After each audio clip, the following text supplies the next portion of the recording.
Flip geometry once again. We are going to start chapter 3, which is all about parallel and perpendicular lines.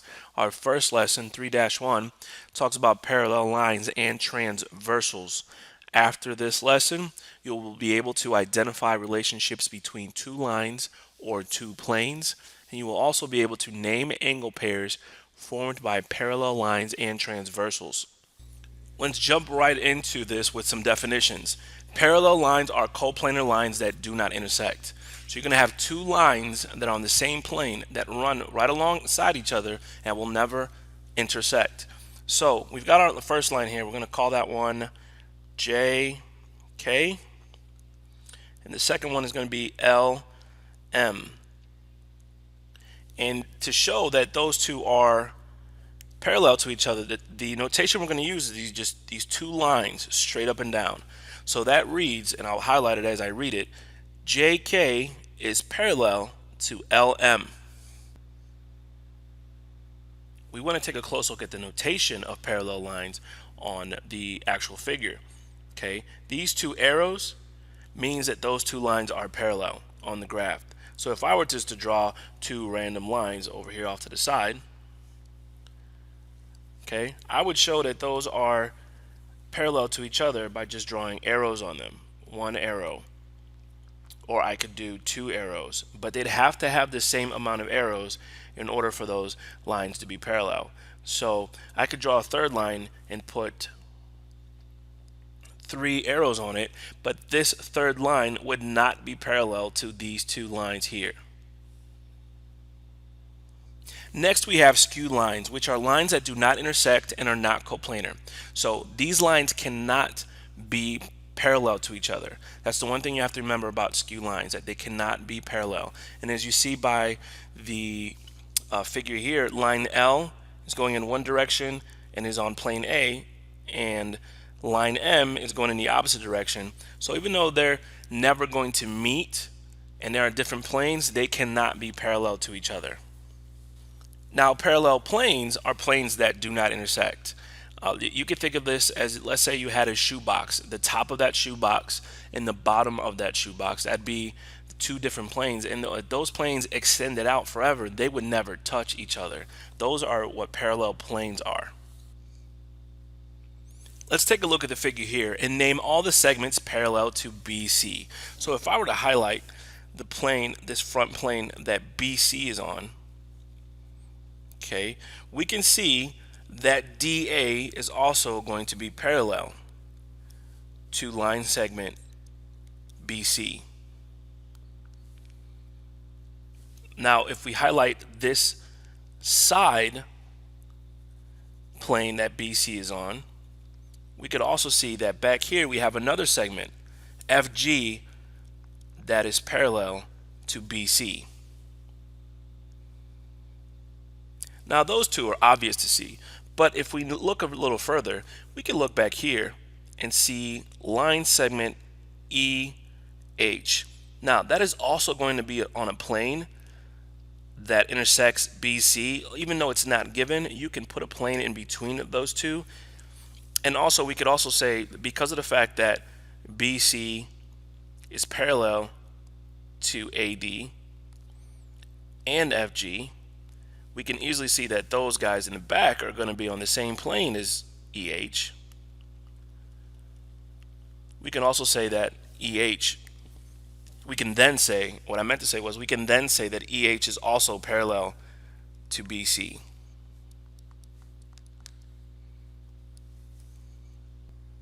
We need to name a segment that is skew to line segment EH. I'm going to highlight EH in the back here. And remember, if we're talking about skew lines, these are going to be lines that do not intersect and are not coplanar.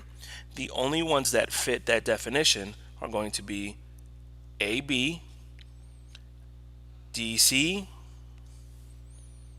CF,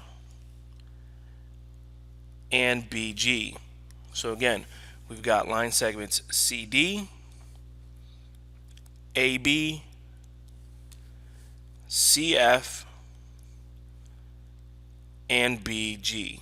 Any one of those four, they're all skew to line segment EH.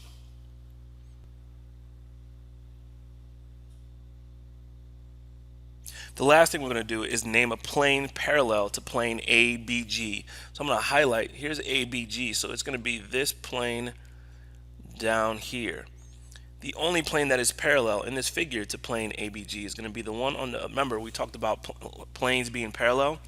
If we looked at a shoebox, so if this was a box, it'd be the opposite side, this plane up here. And we can name that plane just plane C, D, E. Now we're going to talk about some relationships between angles when you intersect lines. But before that, we need to talk about one more word here. It's called a transversal. A transversal is a line that intersects two or more coplanar lines at two different points. Now, in this figure here, we've got line Q, line R, and line T. Line T, which I'm going to highlight here, is going to be the transversal because it intersects lines Q and line R. Okay, that one would be our transversal. Now let's talk about some interior and exterior angles.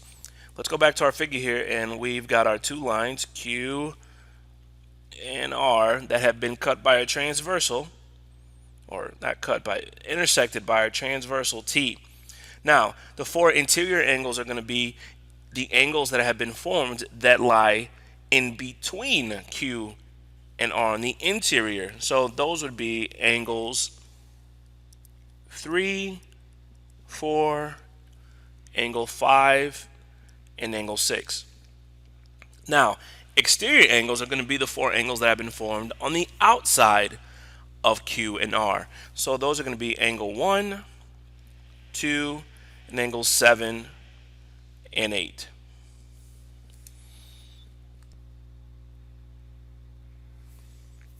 Now, consecutive interior angles are interior angles that lie on the same side of the transversal. So we've got our transversal T, and those are going to be that lie on the same side. So 4 and 5, angles 4 and 5 are going to be consecutive interior angles, and angle 3 and angle 6, those would be consecutive interior angles. Now, alternate interior angles are non-adjacent interior angles that lie on opposite sides of our transversal T. So again, I'm going to highlight this guy.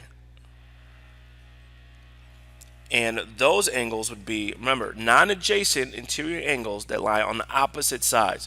So we've got to look at our interior angles and see which one's on the opposite sides. So that would be angle 3. And on the opposite side would be angle 5. And then angle 4 and angle 6, because they are non-adjacent to each other and on opposite sides of the transversal. Now, alternate exterior angles are going to be those non-adjacent exterior angles that lie on opposite sides of the transversal. So here we go. Just want to make sure you guys know which one the transversal is, the one I've highlighted there. We're looking at exterior angles, okay, 1 and 2 and 7 and 8, but we need to find those that are not adjacent to each other and lie on opposite sides. So I'm going to start with angle 1, and it would be angle 7. And then we've got angle 2 and angle 8, because they are non-adjacent, exterior, and on opposite sides of the transversal. Lastly, we have corresponding angles. These angles lie on the same side of transversal T and on the same side of lines Q and R. So they're going to be on the same side of transversal C. So let's start with angle 1. Angle 1 is up here. I'm going to highlight that guy. It's on the left side of transversal T. So we're going to be looking either 5 or 8. But it's also going to be on the same side of lines Q and R. So because it is above Q, it's got to be above R. So that would be angle 5. Now, if we look at angle 2, the corresponding angle to angle 2 would be angle 6. It's on the right side of the transversal, and it's still above lines Q and R. 3 and 7 are going to be corresponding angles, and lastly, angle 4 and angle 8 are corresponding angles.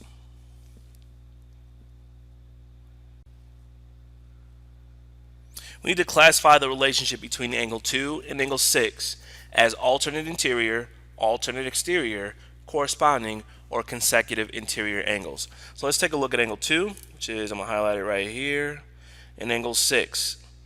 We've got to look at where they are in relation to the transversal. That's going to be our transversal because it's the one that cuts both of the other two lines.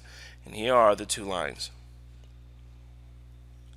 So because it is on the same side of the transversal and on the same side of the two lines, angles 2 and angle 6 are going to be corresponding angles.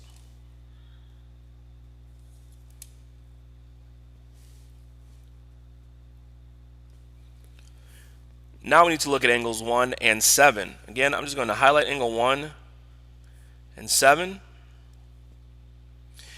And we can see, because of where they are in relationship to the transversal and the two lines, on the outside of the two lines and on the opposite sides of the transversal, that these are going to be alternate exterior angles.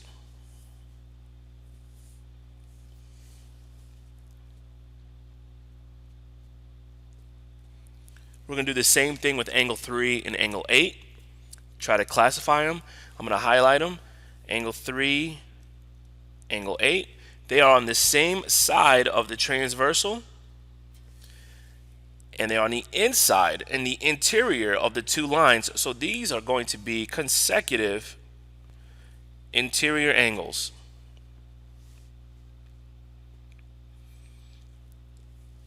And the last group we have here, angles 3 and angle 5. Opposite sides of the transversal and on the interior of the two lines. So they are going to be alternate interior angles.